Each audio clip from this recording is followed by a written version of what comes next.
할렐루야. 오늘 하나님께서 주신 은혜의 말씀 보시겠습니다.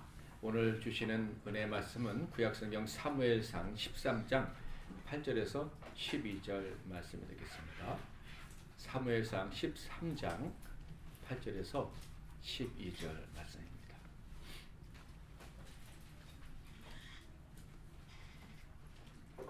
제가 봉독해 드리겠습니다. 영상을 참조하실 분들은 참조하십시오. 사울은 사무엘이 정한 기한대로 이레 동안을 기다렸으나 사무엘이 길갈로 오지 아니하매 백성이 사울에게서 흩어지는지라. 사울이 이르되 번제와 화목 제물을 이리로 가져오라 하여 번제를 드렸더니 번제 드리기를 마치자 사무엘이 온지라. 사울이 나가 맞으며 문안하매 사무엘이 이르되 왕이 행하신 것이 무엇이냐 하니 사울이 이르되 백성은 내게서 흩어지고 당신은 정한 날에 오지 아니하고 블레셋 사람은 믹마스에 모였음을 내가 보았으므로 이에 내가 이르기를 블레셋 사람들이 나를 치러 길갈로 내려오겠거늘 내가 여호와께 은혜를 간구하지 못하였다 하고 부득이하여 번제를 드렸나이다 하니라. 아멘. 오늘은 사울의 기도와 사무엘의 기도, 사울의 기도와 사무엘의 기도라는 제목으로 하나님 말씀을 상고하겠습니다. 말씀을 듣기 전에 우리 옆에 계신 분들 축복하겠습니다. 당신은 아름다운 분입니다. 특히 제게 아름다운 분입니다. 아멘. 오늘 읽은 본문은 사울 왕이 되어서 첫 번째 전쟁을 치르기 전에 있었던 사건에 대한 기록입니다. 사실 사울이 이스라엘의 대표로 치른 첫 번째 전쟁은 바로 전에 있었습니다. 암몬과의 전쟁이었어요. 그때 그 전쟁에서 사울이 백성을 하나로 만들고 그 암몬을 완전히 철저하게 격퇴함으로 말미암아 인기가 높아져서 바로 왕이 된 거예요. 자, 그러면 그때 왕도 되기 전에 사울이 어떻게 그 전쟁에서 승리할 수 있었나? 사무엘상 11장 6절과 7절 한번 같이 읽어보겠습니다. 시작. 사울이 말을 들을 때 하나님의 영에게 크게 감동되매 그의 도가 크게 일어나 한 결의의 손을 잡아 각을 떼고 전령들의 손으로 그것을 이스라엘 모든 지역에 두루 보내어 이르되 누구든지 나와서 사울과 사무엘을 따르지 아니하면 그들 소들도 이와 같이 하리라 하였더니 여호와의 두려움이 백성에게 임하매 그들이 한 사람같이 나온지라. 자, 어떻게 이겼다고 되어 있죠? 하나님의 영이 크게 그를 감동시켰다. 아멘. 그래가지고 다 나와서 같이 싸우자 했더니 백성들이 누구를 두려워했다고요? 여호와를 두려워했다. 여호와의 두려움이 온 백성에 임해가지고 나와서 한 마음이 되어 싸웠더니 이겼다. 그래서 사울이 인기가 높아져가지고 왕이 된 거예요. 자, 왕이 된 다음에 드디어 첫 번째 전쟁을 치르게 됩니다. 블레셋과의 전쟁이었어요. 자, 그런데 이때는 사울과 그리고 그 백성들의 상태가 어떠했을까요? 자, 13장 5절부터 7절도 한번 같이 읽어보겠습니다. 시작. 블레셋 사람들이 이스라엘과 싸우려고 모였는데 병거가 3만명 마병이 6,000명이요 백성은 해변의 모래같이 많더라.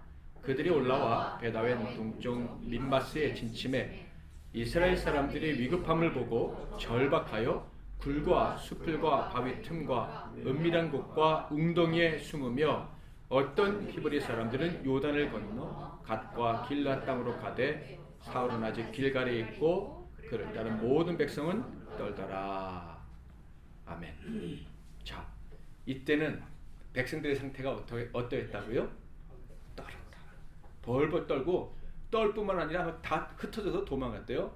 사울은 왕도 되기 전에 모여라 했더니 한 마음으로 모여서 싸워서 이겼는데 이제 이스라엘 백성들이 그렇게 원하던 왕, 우리의 왕이 우리의 대표가 되어서 우리를 위해 싸우게 하옵소서 해서 하나님이 그래 알겠다. 내가 왕이 돼 너희들이 왕이 되겠다고 하니 왕 줄게 해서 왕을 줬더니 왕이 된 다음에 첫 번째 전쟁에서 다 무서워 떨면서 도망갔다. 왕이 되기 전의 전쟁과 왕이 된 후의 전쟁 차이가 뭡니까? 일단 성령의 감동이 있다는 말씀이 없어요. 그렇죠? 그래서 여호와의 두려움이 임하지 않았어요. 그러니까 하나님을 두려워하는 마음이 있어야 되는데 하나님을 두려워하는 마음 대신에 무엇을 두려워하는 마음? 블레셋을 두려워하는 마음. 그러니까 하나님을 두려워하지 않고 성령의 감동이 없으니까 하나가 될 수 없어요. 그래서 다 뿔뿔이 흩어져 버렸다. 몇 명 남지 않은 거예요. 여러분, 우리 인생이 이래요. 하나님이 돕지 않으시면 한순간 아무것도 아닌 존재가 되는 거예요. 어제는 뭐 능력 있는 사람, 어제는 뭐 기도만 하면 하나님 응답해 주는 사람, 뭐 대단한 것 같아도 하나님이 돕지 않으시면, 하나님의 신이 떠나면 그 순간 쓸모없는 인생이 될 수밖에 없다. 이것을 기억할 수 있기를 주님의 이름으로 축복합니다. 주의 도우심을 얻으려면 어떻게 해야 되느냐? 사실 사울에게 하나님이 기회를 안 주신 게 아니에요. 사울에게 기회를 주셨어요. 기회를 받기도 전에 백성들이 다 떠나가서 전쟁에서 그냥 지게 생겼느냐, 이게 아니다 말이에요. 8절 한번 읽어보겠습니다. 시작. 사울은 사무엘이 정한 명령대로 그의 권한을 가졌으나 사무엘이 길갈로 오지 아니하매 백성이 사울에서 떠났더라. 하나님이 사무엘을 통해서 기간을 정해줬구나. 야, 백성들이 다 도망가더라도 걱정하지 마. 사무엘이 7일이 지난 후에 와서 하나님께 기도하면, 예배하면 그때 하나님의 신이 임할 것이고 그럼 전쟁이 이길 거야. 하나님이 이렇게 약속을 해주신 거예요. 사무엘을 통해서 말씀해 주신 거예요. 그러니까 기회가 사라진 것이 아니었다. 백성들은 벌벌 떨면서 도망갈 수 있지만, 야, 오히려 벌벌 떨 때 그때 여호와의 신이 임하니까 어떻게 됐어?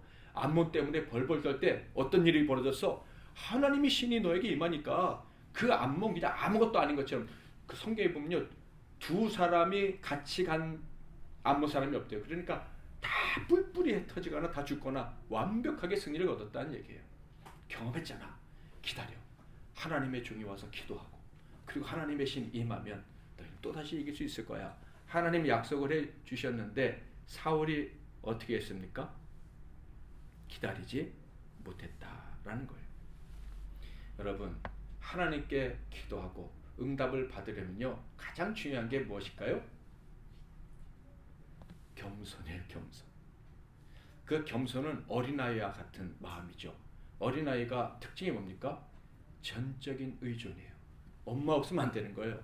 아빠 없으면 안 되는 거예요. 지가 아무리 똑똑해봤자, 엄마 아빠, 엄마 미워, 아빠 미워 해도 엄마 아빠가 집에 없으면 그날부터 갑자기 공포에 질려 떨게 되는 게 어린아이인 거예요. 하나님께 기도하는 사람은요, 어린아이와 같아야 돼요. 교만한 마음은 절대 안 되는 거예요. 하나님이 없으면 저는 한순간도 살 수 없습니다. 이런 전적인 마음, 의존의 마음이 있어야 그 예배를 하나님이 받으시고 그의 기도를 하나님이 응답해 주시는 거예요. 선지자들의 얘기를 성경에서 많이 볼 수 있는데, 예레미야를 부르실 때 어떤 일이 벌어졌어요? 예레미야, 이거 네가 이제부터 선지자 역할을 해야 돼. 그랬더니 예레미야가 예레미야 1장에 보면 저는 아이예요. 말을 할 줄 몰라요. 그랬더니 내가 책임져 줄게. 모세도 저가 말할 줄 모르는데요. 하나님, 내가 너와 함께 하잖아. 그래도 저 어떻게 말할지 몰라요. 그래, 알았어. 아론 보내줄게. 나는 할 수 없어요. 나는 부족해요. 하나님이 도와주셔야만 됩니다. 라고 하는 그런 사람들을 하나님이 쓰셨지, 이제 내가 하면 됩니다 하는 사람들은 하나도 안 돼요. 모세가 내가 해버리겠다고 지팡이로 바위를 딱 치는 순간 인생 끝날 뻔했잖아요. 그리고 하나님 불쌍히 여기서 살려주셨지만 가나안 땅에는 못 들어갔습니다. 어린아이와 같아야 돼요. 왕이 되기 전에 사울은 아주 겸손했어요. 자, 사무엘상 9장 7절에 보면 사울이 그의 사환에게 이르되 우리가 가면 그 사람에게 무엇을 드리겠느냐? 우리 주머니에 먹을 것이 다였으니 하나님의 사람에게 드릴 예물이 없도다. 무엇이 있느냐 하니. 아버지가 암나기를 잊어버리니까, 우리 아버지가 암나기를 잊어버려서 얼마나 속상하실까? 내가 찾아봐야지 하고 사울이 길을 떠난 거예요. 그다 막 헤맸는데도 못 찾은 거예요. 뭐 보통 사람 같으면은 아버지 없어요 그럴 텐데, 사울은 아버지가 얼마나 마음이 상하실까? 이 효심이 많아가지고요, 그 헤매다가 나중에는 어떤 일까지 한 거예요? 선지자가 여기 계시다. 사무엘이 여기 계시되 그 사무엘한테 도움을 구해야겠다 하고선 사무엘에게 가려고 하는데 사울이 무슨 생각을 했느냐면 하나님의 종에게 갈 때 어떻게 종에게 가는데 어떻게 빈손으로 가지? 내가 가진 것이 없는데 막 이렇게 겸손한 마음이 있었단 말이에요. 그래서 사울이 사무엘을 만났는데 뜬금없는 얘기를 들어요. 하나님은 너를 왕으로 삼으셨다. 그러니까 이렇게 얘기합니다. 9장 21절 시작. 사울이 대답하여 나는 이스라엘 사이에 가장 지파 베냐민 사람이 아니니까 또 나의 가족은 베냐민 지파 모든 가족 중에 가장 미약하지 아니하니까 당신이 어찌하여 내게 이같이 말씀하십니까 하니 아멘. 그러니까 저는요 가장 작은 지파 중에서도 가장 작은 집안이고 거기서도 가장 부족한 사람입니다. 그런데 저 같은 사람이 어떻게 왕이 될 수 있겠습니까? 절대로 안 됩니다. 이랬단 말이에요. 자, 그런데 왕이 딱 되자마자 이 사람이 바뀌어버렸어요. 자, 8절 9절 같이 한번 읽겠습니다. 시작. 사울은 사무엘이 정한 기한대로 이레 동안을 들었으나 사무엘이 길갈로 오지 아니하매 백성이 사울에게서 흩어지는지라. 사울이 이르되 번제와 화목 제물을 이리로 가져오라 하여 번제를 드렸더니. 자, 어떻게 다른 사람이 됐어요? 기다리라고 했는데 기다릴 수가 없었어요. 왜 기다릴 수 없었어요? 백성이 나로부터 멀어지니까. 그전에는 누구에게 나가야 돼요? 나든 백성이든 하나님께 가야 돼. 그렇죠? 그런데 이제는 누가 중심이 된 거예요? 세계의 중심이? 짐이 곧 국가니라. 이런 인간이 돼버린 거예요. 내가 가장 중요한 인물이야. 내가 죽으면 나라가 망해. 이런 생각을 하는 세상 사람들과 세상 임금들과 똑같은 생각을 하게 되었다. 그래서 안 되겠다. 이 제사를 드리고 하나님께 예배를 드리고 가야 이길 수 있는데 이때부터는 예배가 하나님을 기쁘시게 해드리는 게 아니라 자기의 목적을 달성하기 위한 게 돼버리는 거예요. 그렇죠? 예배는 죽을 수밖에 없는 내가 어떻게 하나님을 높여드릴 수 있나? 이것 자체로 감사하며 드리는 거예요. 아브라함이 처음에 제사를 드릴 때 언제 제사를 드렸어요? 이사 가서 제사를 드렸어요. 하나님이 내가 널 인도해 줄게. 가보니까 어디로 인도하는지 알 수 없어. 그냥 여기 잠깐 머물라고 하시는 것 같아. 거기서 담을 쌓고. 야, 또 이사가 하나님 저 어디 자리 잡고 살아요? 몰라. 근데 또 도착하면 거기서 하나님이 여기까지 인도하셨으니 감사합니다 하고 또 제사를 드리고. 그게 참된 제사인 거예요. 하나님이 제사할 사람을 찾는다. 누굴 통해 말씀하셨어요? 예수님. 근데 누구에게 말씀하셨죠? 사마리아에 있는 여인. 하나님이 참으로 영으로 진리로 예배하는 자를 찾는다. 지금 이때다. 지금 이때 예배할 사람 누구밖에 없어요. 죄악 가운데 있고 미래를 알 수 없는 이 처참한 인생을 사는 나밖에 없어요. 그래, 나 같은 자도 예배할 수 있다고요? 그래서 기뻐하면서 동네에 들어가서 사람들까지 다 데려와서 우리 예배할 수 있대. 이 사마리아 사람도 예배할 수 있대. 미래가 어떻게 돼? 사람들이 멸시하든 뭐든 하나님이 제일 중요한 거예요. 그래서 그 예배를 하나님이 받아주시고 그 동네가 다 살아나게 된 거예요. 사울이 처음엔 그랬는데 이제는 누가 중요해요? 자기가 중요해요. 사람들이 내게서 막 도망가니까 사람들이 짐이고 국가인데 떠나가니까 나라가 내가 망하게 생겼으니까 안 되겠다. 내가 예배를 드려야겠다. 7일을 기다려고 했는데 7일이 다 차지도 않았는데 그 약속한 그 시간을 못 기다리고 그냥 자기 힘으로 제사를 드린 거예요. 우리는 늘 자신을 돌아봐야 됩니다. 내가 하나님의 아들, 딸로서 하나님 중심의 삶을 살고 있는가? 아니면 내 중심의 삶을 살고 있는가? 정말 정신 차리고 깨어서 돌아봐야 돼요.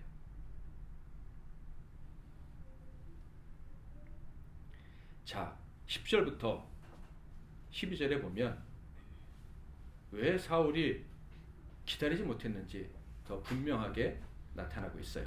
한번 같이 읽을까요? 시작.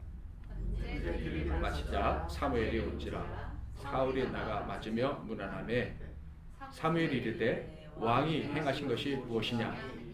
사울이 이르되 백성은 내게서 흩어지고 당신은 정한 날 안에 오지 아니하고 블레셋 사람은 민마스에 모였음을 내가 보았으므로 이에 내가 이르기를 블레셋 사람들이 나를 치러 길갈로 내려오겠거늘 내가 여호와께 은혜를 간구하지 못하였다 하고 부득이하여 번제를 드렸나이다. 나라는 단어가 얼마나 많이 등장하는지 몰라요. 인생의 중심이, 세계의 중심이 누가 돼버린 거예요? 왕이 되기 전에는 자기보다 아버지, 자기보다 선지자, 자기보다 하나님, 자기보다 백성. 그런데 하나님이 은혜를 주시고 왕을 삼으니까 그때부터 누가 제일 중요해요? 내가 제일 중요한 인생이 되고 만 거예요. 그래서 결국 사무엘에게 책망을 받게 되죠. 13절 14절에 보면 사무엘이 사울에게 이르되 왕이 망령되이 행하였도다. 왕의 하나님 여호와께서 왕에게 내리신 명령을 지키지 아니하였도다. 왜요? 교만하니까. 그래였더라면 여호와께서 이스라엘 위에 왕의 나라를 영원히 세우셨을 것이거늘 지금은 왕의 나라가 길지 못할 것이라.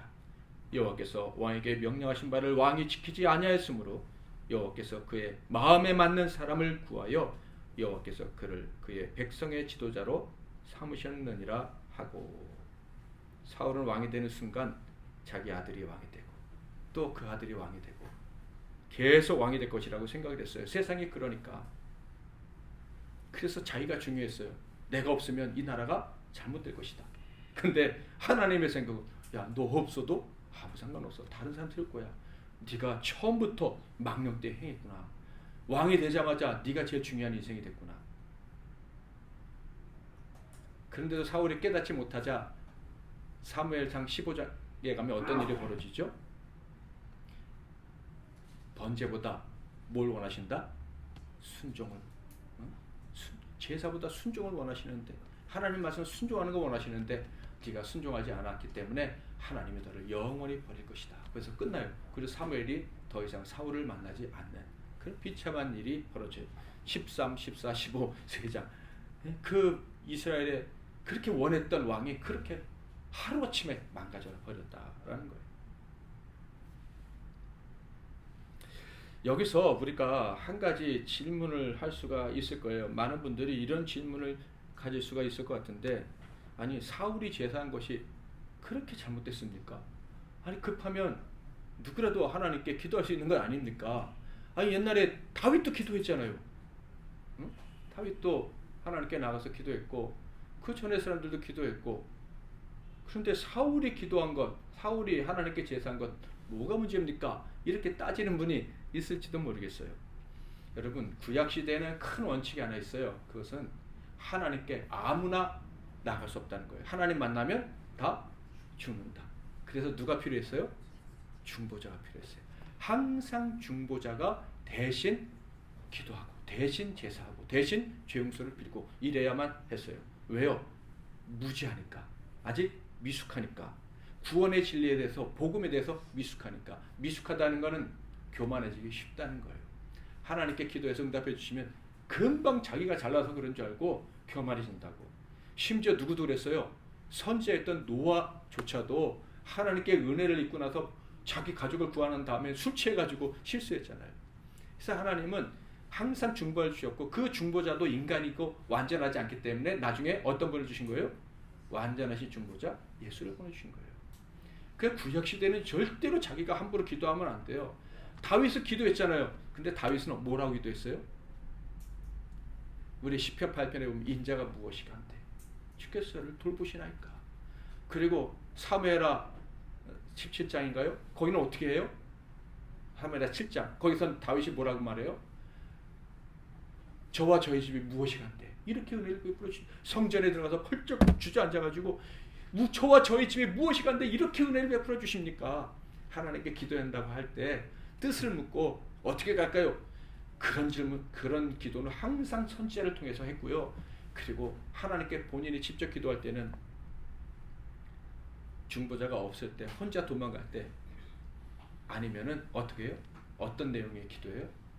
제가 무엇인데 하나님 저 같은 자를 사랑해 주십니까?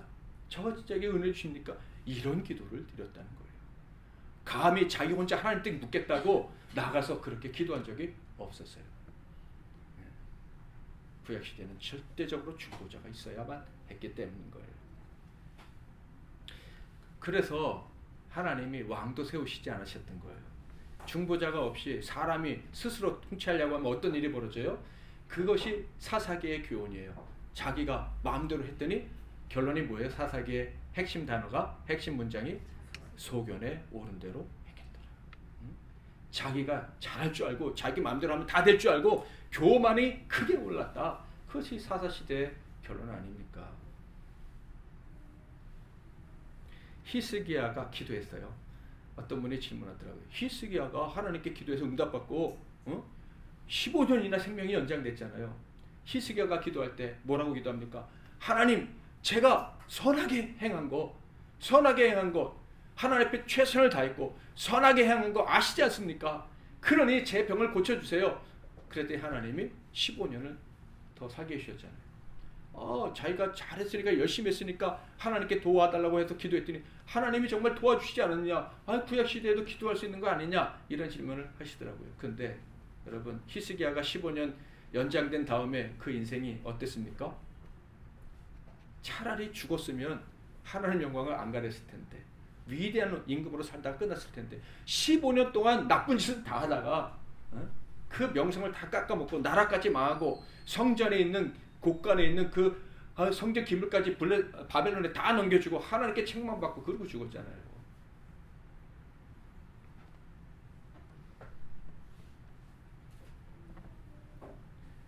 구약시대에는 얼마나 미련하게 기도할지 하나님이 아셨기 때문에 항상 중보자를 통해서 기도해야 하신 거예요. 자, 그렇다면 신약시대는 누구나 은혜의 보좌 앞에 담대히 나아갈 수 있으니까 저와 여러분 다 기도할 자격이 있나요?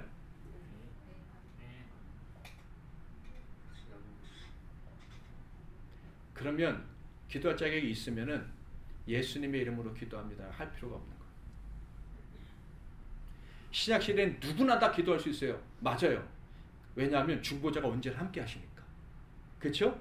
구약시대에는 선지자를 만나야 되고 예루살렘에 성전에 올라가서 제사장과 선지자들이 있어야 중보 기도가 가능한 거예요. 구약시대는 성령이 임하신 다음부터 언제나 예수님과 함께, 그러니까 언제나 기도할 수 있어. 그러나 우리가 자격이 있어 기도하는 게 아니라 영원하신 완전하신 중보자 누구 때문에? 예수 때문에. 우리는 여전히 기도할 자격이 없는 사람들이에요. 그래서 로마서 8장 26절에 보면 우리가 마땅히 기도할 바를 알지 못하나 성령이 우리를 위해 친히 간구하신다 그랬잖아요. 우리가 능력이 있어서 기도하는 게 아니에요. 우리가 자격이 있어서 기도하는 게 아니라 누구를 의지해서? 중보자 예수 그리스도를 의지해서 기도할 수 있기 때문에, 그러니까 중보자를 의지할 수 있는 자격이 있기 때문에 기도하는 거지, 우리 인간에게는 자격이 없어요. 깨어진 존재, 자기를 의롭다고 자기를 내세울 만한 게 아무것도 없는 완전히 망가진 죄인 중에 괴수다. 그래서 사도 바울조차도 내 안에 선한 것이 하나도 없다 그랬잖아요. 내가 마음으로는 영으로는 선을 행하고 싶지만 내 육으로는 늘 악을 행하고 죄를 범한다. 마귀를 기쁘게 한다. 오라 나는 공고한 사람입니다. 하나님 어떻게 하면 좋습니까? 저를 불쌍히 여겨주세요. 이게 사도 바울의 기도였어요.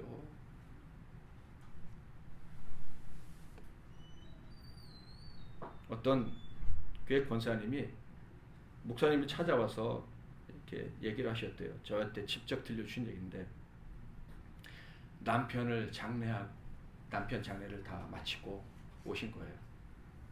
보통 권사님이 남편 장례를 마치고 오시면 무슨 얘기를 하실까? 남편이 뭐 사고로 돌아가셨든지 병으로 돌아가셨든지, 목사님과 그 교회 감사합니다. 예, 장례를 잘 치렀습니다. 뭐 보통 이런 얘기를 하시지 않겠어요? 근데 이 권사님은 첫 마디가, 목사님 저 너무 창피해요. 왜 창피해? 제가 내 남편을 위해서 열심히 기도했고, 그리고 봉사도 열심히 했습니다. 청소도 제가 열심히 했어요. 사람들은 내가 열심히 기도하고 열심히 봉사한다는 거 다 알아요. 근데 우리 남편이 왜 그렇게 죽어야 돼요? 갑자기 돌아가셨거든요. 사람들이 나를 어떻게 보겠느냐 이거예요. 예? 그래서 창피하다는 거야. 야, 저렇게 기도해봤자 저런 꼴을 당하는구나. 응? 사람들이 자기한테 그렇게 말하는 것 같아서 창피하다는 거예요. 그 창피한 건 누구 책임이에요? 일단 목사님 책임이라고 얘기하는 것 같고, 또 하나님께 기도해봤자 하나님이 날 이렇게 대우해 주셨으니까 또 누구 책임인 거예요? 하나님 책임인 거예요. 여러분, 이 권사님의 세계는 누구 중심으로 돌아가는 거예요? 네. 교회도 아니고, 교회 그렇게 봉사하고 다 했지만 교회도 아니고, 네? 사실 남편도 아닌 거예요. 남편도 아닌 거예요. 네? 하나님은 더더욱 아니지. 누구 중심인 거예요? 자기 중심이 자기. 미숙하고 교만한 신자죠. 이스라엘의 죄는 왕을 요구한 거였어요. 하나님이 계속 말리셨어요. 야, 왕 요구하지 마. 그런데도 왕을 달라고 하니까 하나님이 두 가지 증거를 주셨어요. 첫째, 유전되는 직책. 대제사장의 직책이 유전될 때도 얼마나 타락하기 쉬운지. 그러니까 대제사장이 아무리 훌륭해도 그 아들이 얼마나 엉터리가 될 수 있는지 보여주셨어요. 엘리 제사장의 아들들 얼마나 엉터리였어요. 그래서 사무엘이 선지자가 돼서 다스렸잖아요. 그렇죠? 근데 그 사무엘의 아들들은 또 어땠어요? 자, 한번 볼까요? 사무엘상 8장 1절에서 3절 시작. 사무엘이 그들의 그의 아들들을 이스라엘 사사로 삼으니 장자에는 요엘이요 사자에는 아비야라. 그들이 브엘세바에서 사사가 되리라. 그의 아들들이 자기 아버지의 행위를 따르지 아니하고 이익을 따라 뇌물을 받고 판결을 굽게 하니라. 다른 사람도 아니고 그 위대한 선지자 사무엘의 아들들이 엉터리 짓을 했단 말이에요. 그래도 엘리는 자기 아들들을 곁에 두고 있었는데 사무엘 아들들은 저 브엘세바에 있어가지고 사무엘이 뭐 컨트롤할 수도 없었어요. 그러니까 백성들이 딱 본 거예요. 제사장의 아들이나 선지자의 아들이나 그 훌륭한 사람들의 아들들로 엉터리가 될 수 있구나. 그런데 선지자도 아니고 제사장도 아니고 왕의 아들이 잘 다스릴 수 있어? 그런 생각을 하라고 하나님이 계속 증거를 주시는데 그래도 왕을 날라는 거예요. 그래서 사무엘이 답답해가지고 안 돼, 그건 안 돼. 그런데도 뭐라고 하는 줄 아세요? 사무엘상 8장 18절에서 20절. 그날에 너희는 너희가 택한 왕으로 말미암아 부르짖되 그날에 여호와께서 너희에게 응답하지 아니하시리라 하니 백성이 사무엘의 말 듣기를 거절하여 이르되 아니로소이다. 우리도 우리 왕이 있어야 하리니 우리도 다른 나라들 같이 되어 우리의 왕이 우리를 다스리며 우리 앞에 나가서 우리의 싸움을 싸워야 할 것이니이다 하는지라. 이 사람들은 사울은 나고 백성들은 또 누구 주인공에 맨날 우리 하고 있어요. 아까 우리 집사님 기도하실 때 우리가 말씀을 들어도 그대로 사지 못한 것 용서해달라 기도하셨는데 사실 경험으로 아는 것과 말씀을 통해서 아는 것 어느 게 더 강력합니까? 사실 말씀을 통해 성령으로 깨닫는 게 훨씬 강력해요. 말씀이 우리를 깨우쳐주면 사람이 확 변할 수가 있어요. 그런데 경험을 통해서든 말씀을 통해서든 변한 줄 알았는데 실제로는 원상복귀하는 경우가 얼마나 많은지 몰라요. 우리 인상이 너무 미련해갖고 교훈을 잘 못 받아요. 교훈을 받아도 맨날 원상복귀 돼요. 이스라엘 백성들 하나님이 그렇게 말씀하시고 그리고 엘리의 가문 그리고 사무엘의 가문을 통해서 말씀을 하셨는데도 왕을 달라는 거예요. 심지어 사무엘이 지금 무슨 얘기까지 해요? 너희가 왕을 달라고 하면 그거는 하나님 중심의 삶이 아니라 우리 중심의 삶을 살겠다고 하는 거기 때문에 즉 하나님 영광이 아니라 죄를 사랑하며 살겠다고 하는 것이기 때문에 기도해도 응답해 주지 않을 거야. 그런데도 왕이 필요해? 그런데도 백성들이 아닙니다. 당신의 말 우리는 듣고 싶지 않아요. 다른 나라들처럼 우리도 사람이 왕이 돼서 그 왕이 우리를 위해서 싸우기를 원해요. 우리는 하나님 중심이 아니라 우리 인간 중심의 세상을 원해요. 알았어. 어쩔 수 없지. 그러면 사울을 데려다가 왕 삼아라 한 거예요. 여러분, 우리 지난주에 다윗과 요나단에 관한 말씀을 들었어요. 다윗은 요나단은 다윗에게 서로가 아름다운 사람. 당연히 그 두 사람은 하나님께 아름다운 사람. 그런데요, 운명은 어떻게 됐어요? 다윗은 요나단의 왕위를 본인이 아니었죠. 뺏어서 왕이 되고 요나단은 다윗에게 자기의 왕위를 뺏겨서 죽었어요.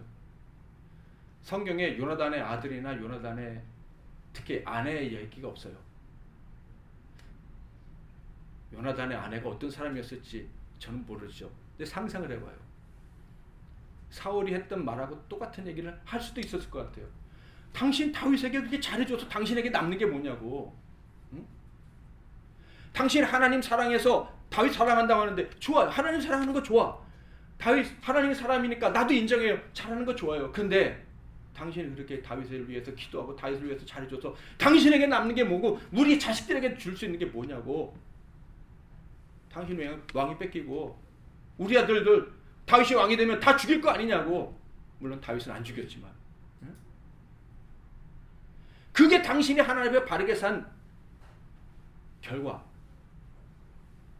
하나님이 그런 것을 당신에게 요구하신다고? 난 그런 하나님 믿고 싶지 않아. 뭐 혹시 그랬을지도 모르겠다. 상상을 해봤어요.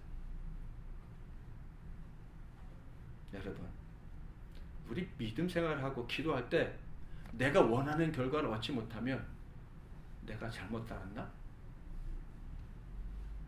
사람들이 나를 어떻게 볼까? 혹시 그런 함정에 자꾸 빠지지는 않으십니까? 믿음 생활할 때 기도할 때 제일 중요한 건 그런 게 아니에요. 하나님 앞에서 겸손이에요. 아멘.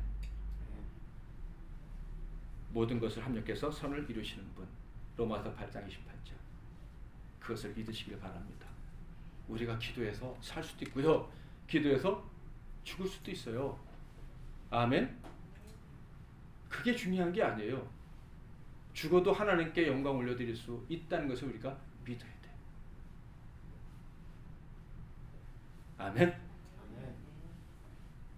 하나님의 철저한 굴복, 하나님을 철저히 인정하는 믿음, 하나님 그런 자를 찾으시는데 다들 이기적이고 다들 욕심이 가득해가지고 그냥 내가 원하는 것 이루어지지 않으면 하나님도 잘못되고 목사님도 잘못되고 다 잘못됐어. 창피하다.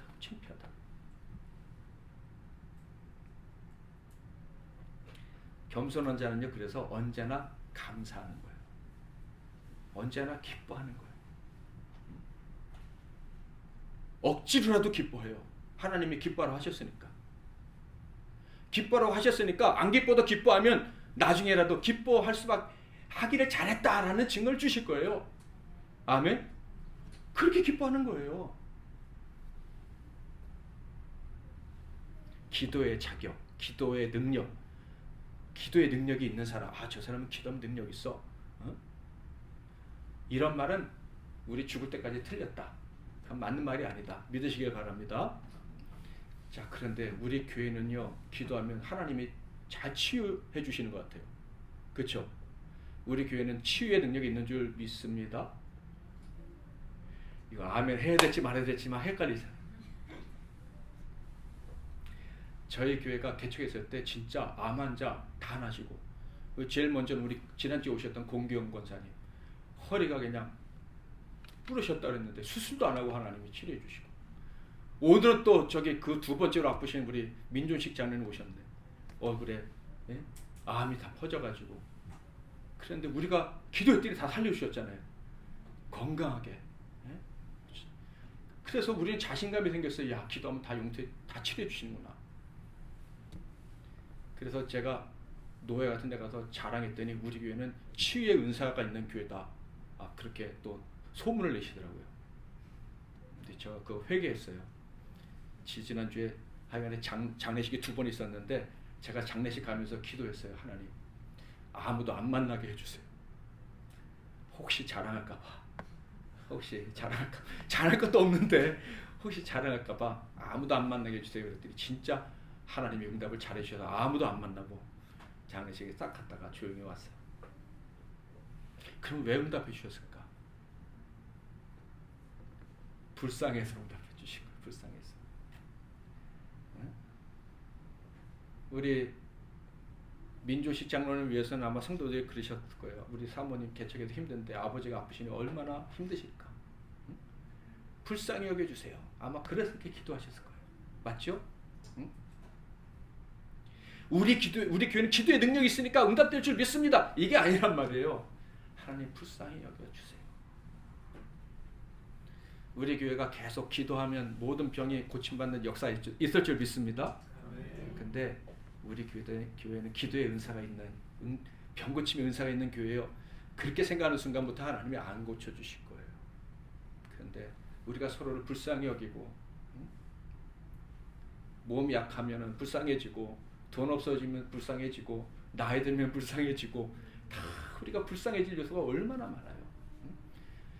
우리가 얼마나 불쌍한지 하나님 불쌍히 여겨달라고 하나님이 죽이셔도 되고 살리셔도 되지만 불쌍히 여겨주세요. 그러면 응답받을 확률이 제가 봤을 때 높다고 생각해요. 하나님 다 응답해 주신다고 생각해요. 8월 1일날 우리 백원사님이 무릎 수술 받으시는데 보니까 의사가 보니 연골이 하나도 없는데 어떻게 잘 다니셨냐고.